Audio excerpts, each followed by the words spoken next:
What's going on, people?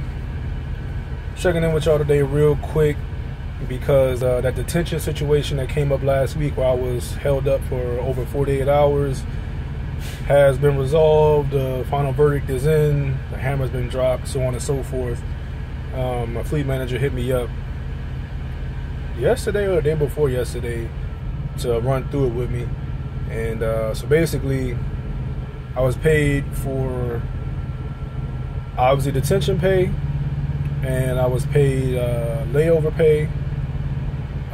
They paid me for taking the load down 70 miles south down to Hampton to get the pallets restacked, and they reimbursed me on some of the fuel that I burnt up.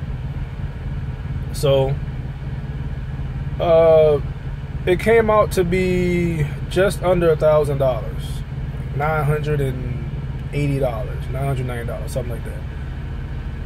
So basically $1,000 to spend between 36 and 42 hours at home, literally, before I woke up and rolled out. You know what I mean? So who the hell will complain about that? I, for one, definitely will not. I will take that all day, every day, twice on Sunday. So that's the outcome. That's the outcome. I'm more than satisfied with it. And the detention pay itself was probably about $400 or $500, because I know I titled the video 50 hours in detention pay with a question mark because I wasn't really sure, but I knew I was getting paid for being held up. It wasn't 50 hours worth of detention pay because most of these receivers and shippers have a limit on how much they will pay you for detaining you. And the most I think I remember seeing on the Qualcomm messages when they come through is like maybe $600. I know I've seen some that say $400 or $500 max detention pay. So that's the most you can get. No matter how long they hold you up, the most you can get is pretty much going to be between $400 and $600. So that's probably what I got paid for detention, was right around $500. Which that in and of itself would have been better than nothing, but I probably would have, not probably would have, in the long run I would have lost out on money, but at the same time I wouldn't have incurred any expenses, or definitely not any fuel being burnt because I was sitting at home. So, and then just to look at it, from the whole view, is I really came out on top because I won all the way around with that because I didn't spend any money. So I made just under $1,000, and I was sitting at home. It wasn't burning any fuel. And the load I ended up getting, because people can say that, well, you missed out on a load, then that you should have been mad. And like I said in the other video that I addressed this in when it was happening, if I weren't in Virginia and able to just go home, I would have been a little more upset about it. Well, I wasn't really upset about it because I was able to go home. Had I been out of state and had to be stuck in my truck for that entire length of time, it would have been a little more irritating. But what I'm saying is that the load that I did end up getting once I delivered the initial load on Wednesday paid me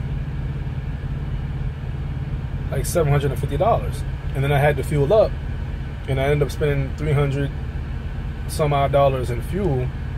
So that load really only paid me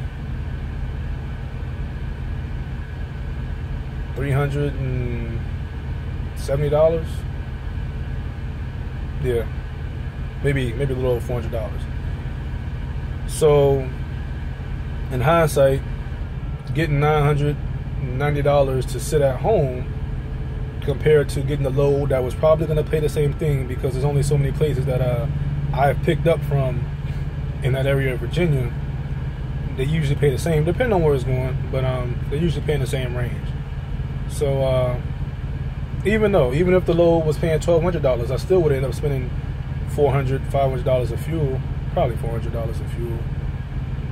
At the end of the day, I wouldn't have made as much money getting a load as I did sitting at home in this situation. So like I said, all the way around I won. no complaints, more than satisfied with the outcome. So yeah, man, I got an extra, basically extra $1,000. That's going to be divvied up between 2 checks. That's part of the reason why my fleet manager hit me up to discuss it, because he's like, I can get it all to you on this check, but it would be smoother and it'd be less confusing, I guess, as far as the system goes, the computer system goes, whatever, if they split it up and they basically gave me $600 some odd on this check, and the rest will come on my next check. And he was basically hitting me up to ask if, you know, do you need it? Because if you need it, I can get it to you, but it'd be easier to do it this way. I was like, bro, I'm not strapped for cash. I already had a good week anyways. You know, I mean, I was going to end up bringing home $1,400, $1,500 this week anyways. And I ended up bringing home over $2,000 this week because of that that add-in with the detention pay. That was the portion of my detention pay that came on this check. So another $2,000 plus take-home week. And you know, just to reiterate, man, I don't the $2,000 is not going all to me, you know, personally, in my personal account to just spend as I please. I ended up paying myself out of this $600. I put $200 into my business savings. I left the rest in my business checking. So that's how I operate my situation. You know, pay myself is not all for me. Of course, if I need to touch the money, I can access it because it's my fucking money. But at the end of the day, like I said before, you know what I mean? When you're leasing and whatnot, you run the business, you got to keep money for the business. It can't just all be for you. So anyways, man, I'm about to climb back here. Been driving, woke up at 1 o'clock this morning. Drove 500 some odd miles down to, I'm in Georgia right now. I'm picking up a load in Kennesaw, Georgia, and tonight, and running that up to Pennsylvania. So I'm gonna be stopping by the house again because I'm running right through Virginia, and the load doesn't deliver until really the due date is Wednesday, but I can deliver it any time before Wednesday or by Wednesday.